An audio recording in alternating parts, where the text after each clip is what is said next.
우리 기독교인들은 무엇을 믿는 것일까? 또 우리는 예수님을 믿고 있는데 예수님이 뭘 믿는 것일까? 이런 주제들을 이번 시리즈에 담아봤습니다.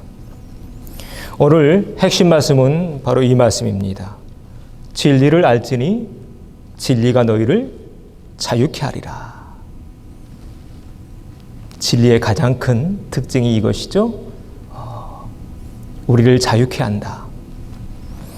곧바로 첫 번째로 들어가 보겠습니다.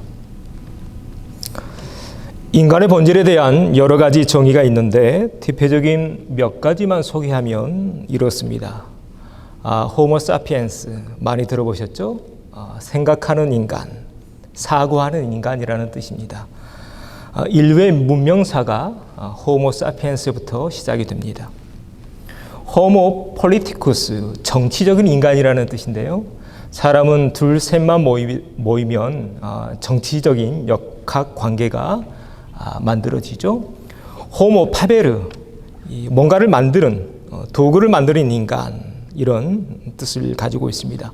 그래서 사람은 지금도 여러 가지 것들을 많이 만들어내고 있죠. 호모 이코노미쿠스, 경제적인 인간이라는 뜻입니다. 애덤 스미스가 이 자본주의에 대해서 말한 이후로 또 지금까지 가장 많이 회자되고 있는 인간의 모습 가운데 하나입니다. 이외에도 수많은 정의들이 있는데요.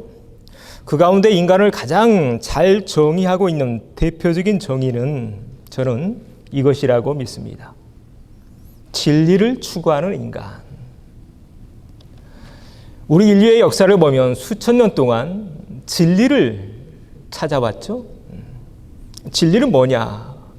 이 모든 속박에서 우리를 건져낼 참된 도리, 참된 이치를 진리라고 하는데 이를 아주 잘 정리해 놓은 책이 한 권 있더군요. 바로 이 책입니다. 추계 시대. 카렌 암스트롱이 지었는데요. 기원전 900년부터 기원 후 200년까지를 추계 시대라고 말합니다. 우리 지구도 지금 축이 23.5도 기울어져 있잖아요. 그래서 이 축을 중심으로 돌고 있듯이 우리 인류의 정신사의 축을 만들었던 시대를 카렌 암스트롱은 기원전 900년부터 기원 후 200년까지로 보고 있습니다. 이 책에서 이 머릿말 보니까 이런 글이 있었습니다. 인류 역사는, 우리 인류는 추계 시대의 통찰을 넘어선 적이 없다. 그러면서 우리 인류의 흐름을 이렇게 정리해 놨습니다. 인도에서 힌두교와 불교가 나왔죠. 중국에서는 유교와 도교, 이스라엘에서는 유대교와 기독교, 그리고 그리스 로마에서는 철학.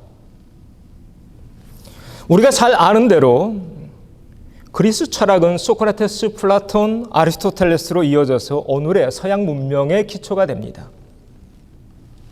이스라엘의 유대교와 기독교, 우리가 가지고 있는 이 성경에 기반하고 있는 종교죠.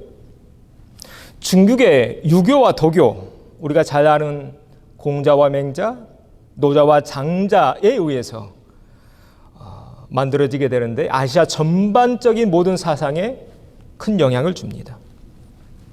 인도의 힌두교, 토착 종교와 브라만교가 섞여져서 힌두교가 되고 거기에서 뛰쳐나온 종교가 불교입니다. 우리 인류의 이 정신사를 이렇게 네 줄로 요약하고 있는데요. 지금 이 책에서요. 추계시대에. 그런데 여기에 이슬람이 빠져 있는데 이슬람만 더하면 이제 뭐가 되냐면 세뮤엘 해팅턴이 주장했던 문명의 충돌이 완성되게 됩니다. 그런데 이 책에서는 이슬람은 빼놨더군요. 왜냐하면 이슬람은 한참 뒤에 나오는 종교고 또 기독교와 유대교의 아류적인 그런 종교니까요. 오늘 이 귀한 시간에 인류의 역사를, 정신사를 짧게나마 훑어보고 있는 이유가 여기 있습니다.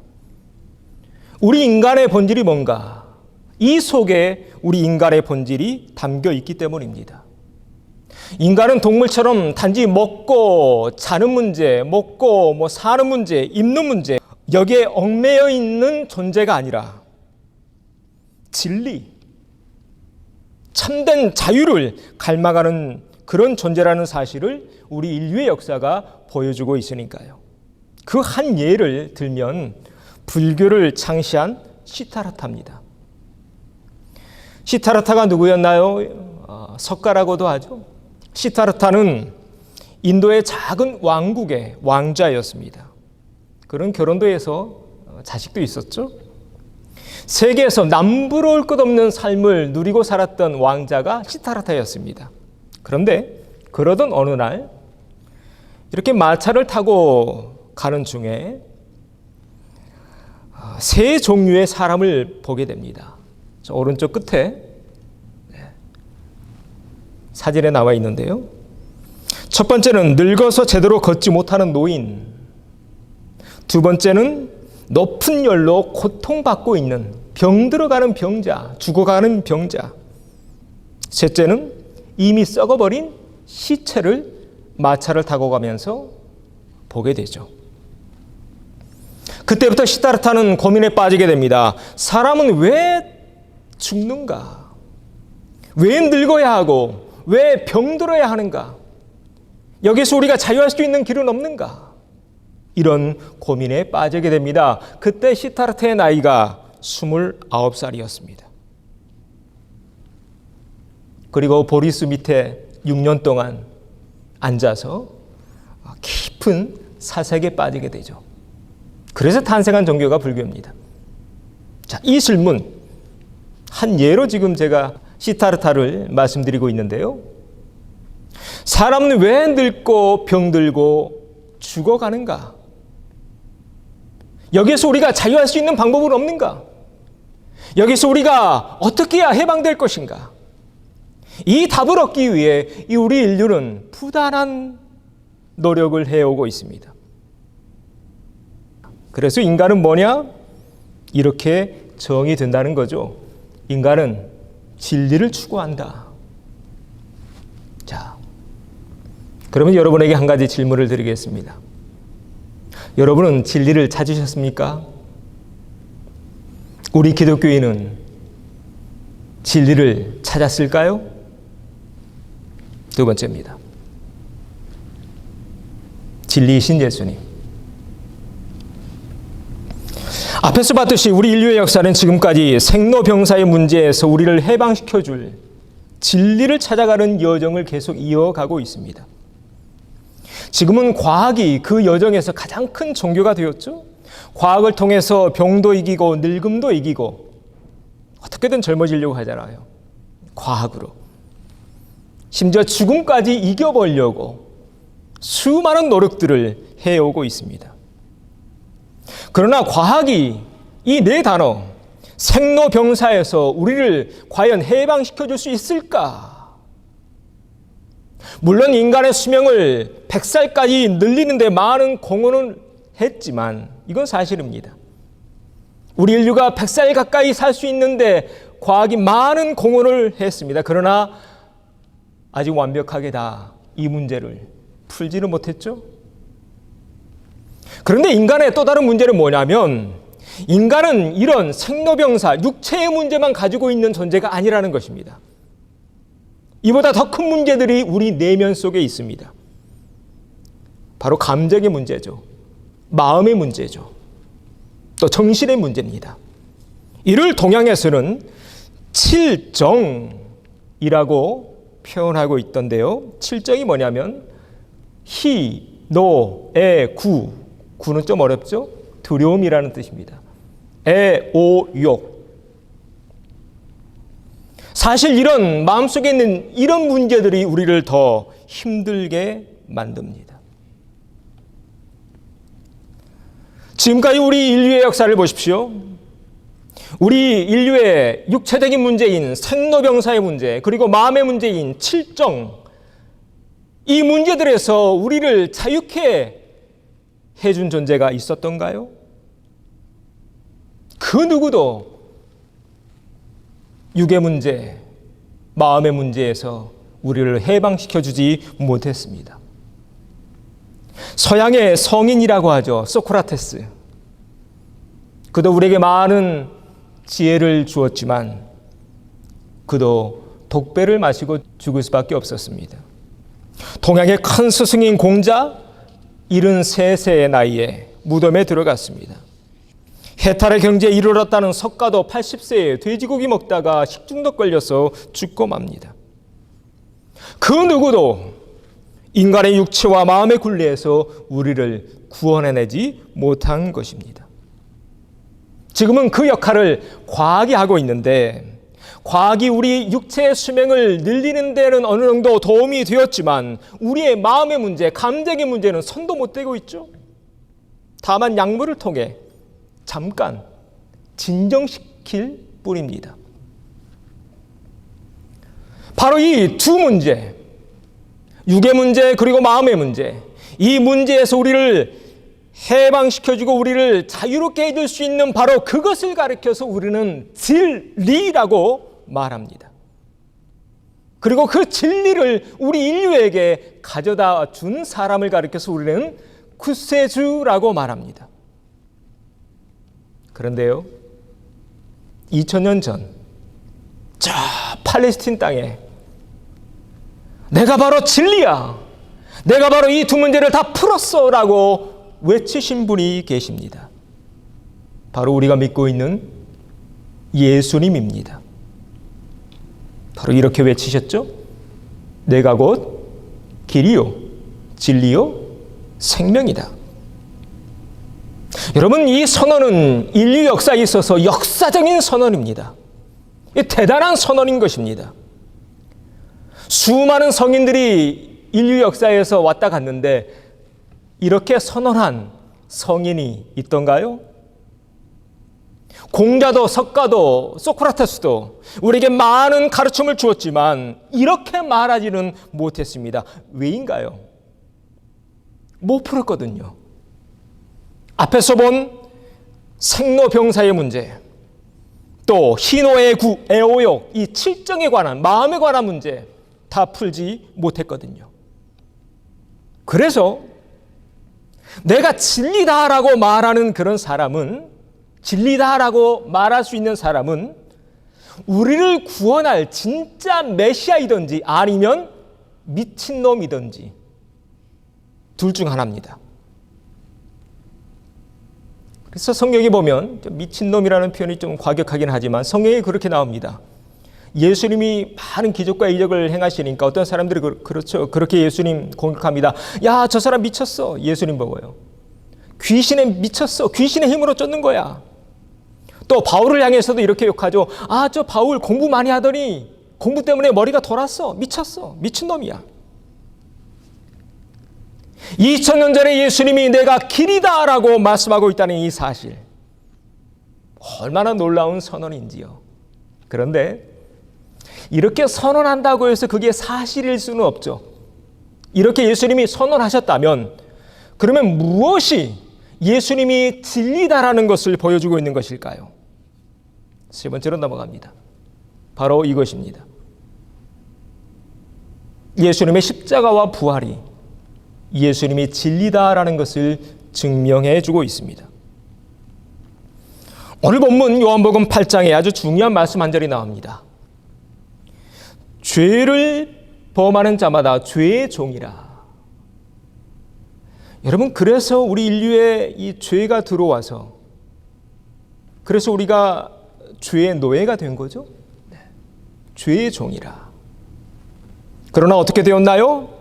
이제 아들로 말미암아 쭉 읽어보면, 그러므로 아들이 너희를 자유롭게 하면 너희가 참으로 자유로워지리라. 우리가 죄로 인해 생로병사와 희노애구, 애오욕에 갇히게 되었는데 예수님이 2000년 전에 이 땅에 오심으로, 그래서 십자가 위에서 우리의 모든 죄를 다 가지고 달리심으로, 그리고 죽은 지 사흘 만에 부활하심으로 우리의 모든 생로병사와 희노애구, 애오욕 이 문제를 다 풀어주신 것입니다. 자, 이를 통해 증명된다는 것입니다. 뭐가요? 예수님이 진리라는 사실이. 이 사실을 사도 요한은 세 가지로 더 구체적으로 이제 설명하고 있는데 짧게 보도록 하겠습니다. 무엇이 예수님이 진리라는 것을 증명하고 있는가? 첫 번째는 세례 요한입니다. 요한복음 5장에 이런 말씀이 나와요. 너희가 요한에게 사람을 보내매 요한이 진리에 대하여 증언하였다. 그래서 예수님이 세례받으러 나오실 때 세례 요한이 뭐라고 말하나요? 하나님의 어린 양이로다. 세상 짐을 지고 가는. 이렇게 고백하죠. 세례 요한이 증명했다. 두 번째는 무엇이 예수님이 진리라는 것을 증명하는가? 두 번째는 성경입니다. 이 말씀은 예수님 말씀인데요. 너희가 성경에서 영생을 얻는 줄 생각하고 성경을 연구하거니와 이 성경이 곧 내게 대하여 증언한다. 성경이 예수님에 대해서 증거하고 있다는 것입니다. 그래서 성경의 모든 말씀은 오직 한 분, 예수님을 향하고 있죠.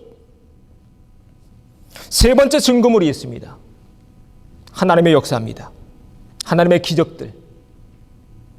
요한복음 5장 36절. 아버지께서 내게 주사 이루게 하시는 역사, 기적이라는 뜻인데요. 일이라는 뜻이고 곧 내가 하는 그 역사가 아버지께서 나를 보내신 것을 나를 위하여 증언하는 것이다. 곧 기적들. 여러분 성경에 기적이 참 많이 나오죠. 물 위도 걸으시고 죽은 자도 살리시고 오병이어의 기적들. 여러분 그 기적들 누구의 역사인가요? 하나님의 역사죠. 하나님이 예수님과 함께 하셨다는 것을 증명해 주는 역사입니다. 그런데 그 많은 기적들 가운데 가장 최고의 역사, 최고의 기적은 뭘까요? 맞습니다. 죽은 지 사흘 만에 부활하신 사건입니다.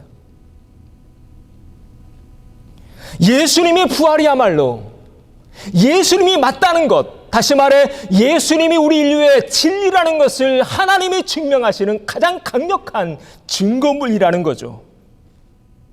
인류 역사를 보십시오. 이집트의 피라미드, 진시 왕제의 황릉,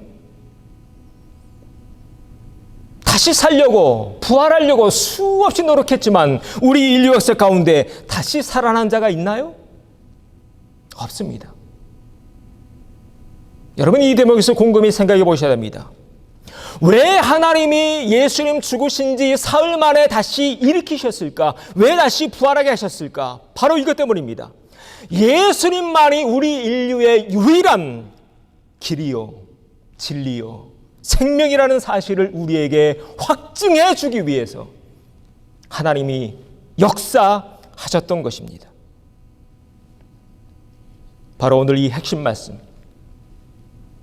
내가 곧 길이요 진리요 생명이니 진리를 알지니 진리가 너희를 자유케 하리라. 바로 예수님이 우리 인류의 유일한 진짜 리, 참된 리, 유일한 리, 유일한 독생자라는 사실을 하나님이 증명해 주고 있는 것이죠. 그래서 성경에 보면 성부 하나님이 급히 내려오시는 장면이 몇 번 나오는데요. 예수님이 세례 요한에게 세례를 받으실 때 하나님이 이렇게 말씀하십니다. 이는 내 사랑하는 아들이요 내 기뻐하는 자라. 왜일까요? 예수님만이 하나님에게서 나온 유일한 본질, 유일한 리, 유일한 독생자이기 때문입니다. 또 예수님이 변화산에서 기도하실 때 이 모습이 하얗게 바뀌시죠? 그때 베드로가 이렇게 말합니다. 이곳에 초막셋을 짓겠습니다. 그때 성부 하나님이 또 급히 내려오셔서 말씀하십니다. 이는 내 사랑하는 아들이니 너희는 그의 말을 들으라. 그의 말을 들으라. 말, 로고스인데요. 왜 그렇게 말씀하셨을까요? 하나님이 세상을 창조하실 때 무엇으로 세상을 창조했습니까? 말씀으로 창조하셨죠. 하나님이 그의 말을 들으라고 하신 이유가 여기 있습니다. 바로 예수님이 우리의 로고스, 그 하나님의 말씀, 하나님의 본질이기 때문입니다. 예수님이 우주 만물이 태동될 때, 우주 만물이 시작될 때 바로 우주 만물이 있게 한 진짜 리, 진짜 본질이기 때문에 하나님 그리 말씀하신 것입니다. 그래서 예수님은 동정녀 마리아에게 태어나십니다. 그래서 예수님은 어제나 오늘이나 또 내일이나 영원토록 동일하신 분이신 것입니다. 왜인가요? 참된 리는, 진리는 죄로 오염될 수 없으니까요. 진짜 리는 가감되거나 변하거나 달라질 수 없는 거니까요. 저는 그래서 예수 이름을 믿습니다. 이 말씀처럼 예수님이 진리임을 아니까요. 성경을 읽으면 읽을수록, 공부하면 공부할수록 예수님이 진리라는 사실이 보이니까요. 예수님만이 육체의 굴레인 생로병사에서 또 마음의 굴레인 희노애구 애오역에서 우리를 해방시킬 유일한 구세주라는 사실이 공부를 하면 할수록, 성경을 읽으면 읽을수록, 기도하면 할수록 더욱 명확해지니까요.